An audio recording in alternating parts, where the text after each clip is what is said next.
點解啦？哎呀，見到都想食。我喺外國，我哋買唔到。喺外國嘅網友嚇，你按住我呢個方法，你買啲冰鮮魚、急凍魚都應該得㗎。嗱，出嚟買個口感會差啲嘅啫，講句真。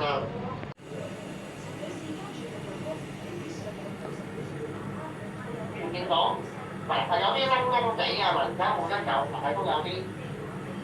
不時啊！多謝大家上即係牽涉到其他台嗰啲，咁我希望啦政府各個部門都可以快啲去做嘢。有人酸溜溜直播，咁之後咪唔使酸溜溜咯，講學話一定少咗好多人睇嘅，冇問題嘅呢啲。